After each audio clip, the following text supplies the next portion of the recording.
આવરે વરસાદ ઢેબરિયો વરસાદ આ બધું કહેતા કહેતા ચોમાસું પૂરું થવા આવ્યું, પણ હજી ચોમાસું પૂરું નથી થયું।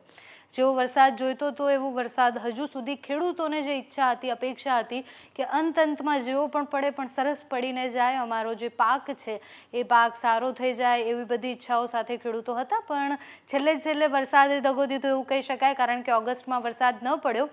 સપ્ટેમ્બરમાં અત્યારે ઘણો એવો વરસાદ પડી રહ્યો છે, ઘણા બધા જિલ્લાઓમાં વરસાદ પડી રહ્યો છે, પણ તમે હજી નિરાશ ના થશો, કારણ કે હજુ વરસાદ ટાટા બાય બાય નથી કહેવાનું તમને, કારણ કે હજુ સુધી વરસાદને જવાનો ઘણો સમય બાકી છે। હજુ એક સિસ્ટમ સક્રિય થઈ રહી છે બંગાળની ખાડીમાં, જે સિસ્ટમ ગુજરાતમાં ફરીથી એકવાર વરસાદનો નવો રાઉન્ડ લઈને આવશે। તો સમજીએ કઈ સિસ્ટમ સક્રિય થઈ રહી છે અને હવામાન વિભાગની આગાહીઓ પ્રમાણે ક્યાં કયા દિવસે કેટલો વરસાદ પડવાનો છે। પહેલા સમજીએ કે ગુજરાતમાં કેટલો વરસાદ પડવાનો છે। આજની સ્થિતિ જોઈએ તો હવે તો દિવસ પૂરો થવા આવ્યો, અને દિવસ પૂરો થવા આવ્યો એટલે ગુજરાતમાં ક્યાંય વરસાદ નથી દેખાઈ રહ્યો, પણ હવે 13 તારીખે પહોંચીએ તો 13 તારીખે ઘણી બધી જગ્યાએ સામાન્ય વરસાદ દેખાય છે। આપણે એમ કહીએ કે ઉત્તર ગુજરાતના ભાગોમાં અહીંયા જે છોટાઉદેપુર નર્મદાવાળો જે પટ્ટો છે ત્યાં થોડો વરસાદ, અને દક્ષિણ ગુજરાતના વિસ્તારોમાં વરસાદ પડવાની સંભાવનાઓ 13 તારીખે દેખાઈ રહી છે। ધીરે ધીરે દિવસ આગળ વધશે, સાંજ સુધીમાં વરસાદની સ્થિતિ બદલાઈ જશે। 14 તારીખે પણ સવારે વહેલા દક્ષિણ ગુજરાતના ભાગોમાં અને છોટાઉદેપુર નર્મદાવાળા પટ્ટામાં વરસાદ પડશે। સાબરકાંઠા, બનાસકાંઠાના વિસ્તારોમાં વરસાદ પડવાની સંભાવનાઓ છે, ને અહીંયા સૌથી વધારે વરસાદ પડવાની સંભાવનાઓ છે। એમપી બોર્ડર જ્યાં અડી રહી છે એ બોર્ડરના બધા જ જિલ્લાઓમાં વરસાદ પડવાની સંભાવનાઓ અત્યારે દેખાઈ રહી છે। 15 તારીખની સ્થિતિમાં તો ઘણો બદલાવ આવશે। 15 તારીખે જે પ્રમાણેની મધ્ય ભારતમાં સ્થિતિ દેખાય છે એ પ્રમાણે ગુજરાતમાં કેટલો સરસ વરસાદ 15 તારીખની આસપાસ આવશે એ મેપ જ દેખાડી રહ્યું છે। મારે વધારે કંઈ કહેવાની જરૂર નથી। 15 તારીખની આસપાસ તો ગુજરાતના મોસ્ટ ઓફ બધા જ જિલ્લાઓમાં વરસાદ પડી જશે, પણ સૌરાષ્ટ્ર અને કચ્છ હજુ પણ વરસાદથી થોડુંક દૂર છે, કારણ કે સૌરાષ્ટ્ર અને કચ્છમાં એટલી બધી અસર નથી થવાની। બાકી બધા જ જિલ્લાઓમાં ભયંકર અસર 16 તારીખ સુધીમાં બહુ જ ધમધોખાડ વરસાદ પડવાની અત્યારે સંભાવનાઓ દેખાય છે। 16-17 તારીખ સુધીમાં તો આ બધો જ પટ્ટો, દક્ષિણ ગુજરાતનો પટ્ટો, બધી જગ્યાએ ભારે વરસાદ આ મેપ જોતા દેખાઈ રહ્યું છે। એટલે અત્યારે જે પણ આ વિસ્તાર દેખાઈ રહ્યો છે, આ ચોમાસાના વચ્ચેનો સમય હોય ત્યારે આવો વિસ્તાર હોય। દરિયાકાંઠાના વિસ્તારોમાં પણ 17-18 તારીખની આસપાસ વરસાદની સંભાવનાઓ છે। એટલે હવે જે વરસાદ પડવાનો છે એ સારો વરસાદ પડવાનો છે ગુજરાતમાં। જે ચોમાસામાં જેવો વરસાદ શરૂઆતમાં અને વચ્ચે જ્યારે ચોમાસું પહોંચે ત્યારે પડે એવો વરસાદ ફરીથી પડવાનો છે। જે સિસ્ટમની આપણે વાત કરતા હતા એ સિસ્ટમ પર નજર કરીએ। અહીંયા એક સિસ્ટમ બંગાળની ખાડીમાં બની રહી છે, આ લો પ્રેશર સિસ્ટમ છે। આમાં નહીં દેખાય, હું તમને બતાવું કે કઈ જગ્યાએ સિસ્ટમ બની રહી છે અને એ સિસ્ટમની અસર કેટલી થવાની છે। અહીંયા એક લો પ્રેશર સિસ્ટમ જે બની રહી છે એ બધા જ પવનો મધ્ય ભારત સુધી લઈ જશે, અને સિસ્ટમની અસર ગુજરાતને પણ થશે। અને ગુજરાતમાં આપણે જે પ્રમાણે જોયું એ પ્રમાણે 15, 16, 17 આટલી તારીખોમાં તો સરસ વરસાદ પડવાનો છે।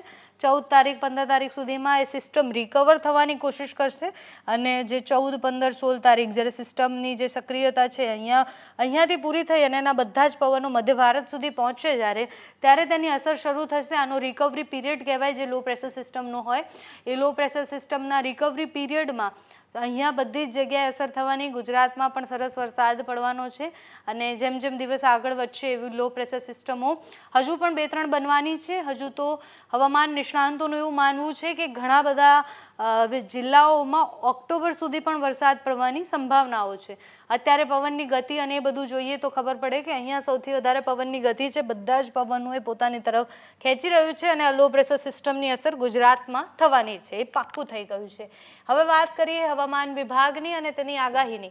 હવામાન વિભાગ જે આગાહી કરે છે એ પ્રમાણે કયા કયા જિલ્લાઓમાં કેવો વરસાદ પડવાનો છે 12 થી લઈ અને 16 તારીખ સુધીની આ સ્થિતિ છે। બનાસકાંઠા, પાટણ, મહેસાણા આટલા વિસ્તારોમાં 12 થી લઈને 16 તારીખ સુધી બિલકુલ વરસાદ નથી।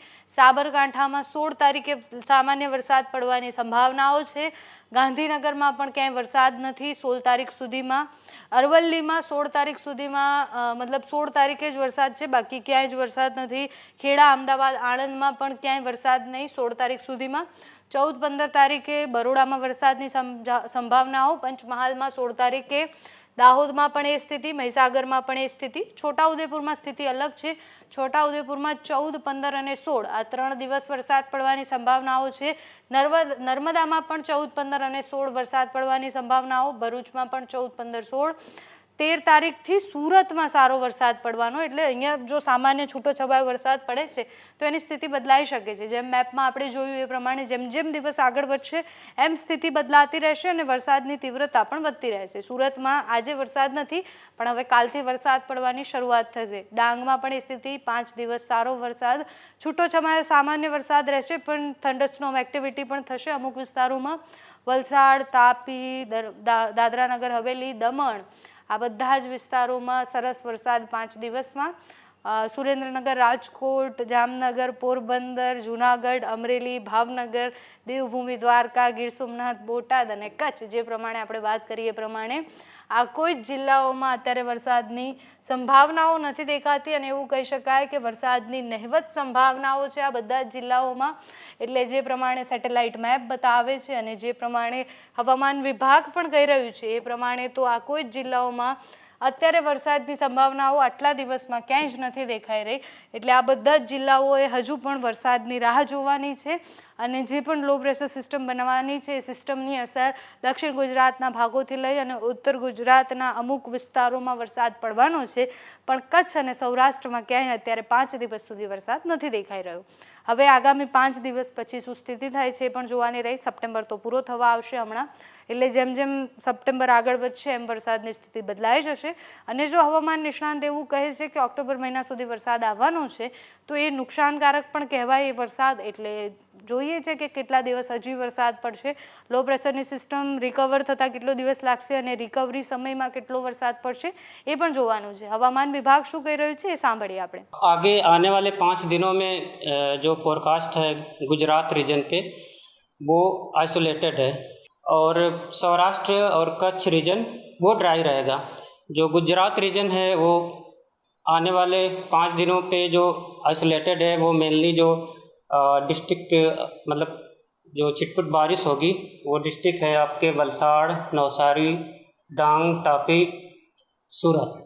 हाँ, एक बे ऑफ बंगाल में सेंट्रल बे ऑफ बंगाल के आसपास एक लो प्रेशर एरिया बन रहा है, तो आने वाले दिनों में चांसेस रहेगी. हाँ, एक सिस्टम सक्रिय है, उसके उस सिस्टम के कारण आने वाले दिनों में मतलब 5 दिन के बाद जो दिन आएंगे उसमें चांसेस है मतलब रेन होने की. साउथ गुजरात और नॉर्थ गुजरात के कुछ पार्ट में और कुछ जो आइसोलेटेड आपके सौराष्ट्र रीजन है कोस्टल एरिया.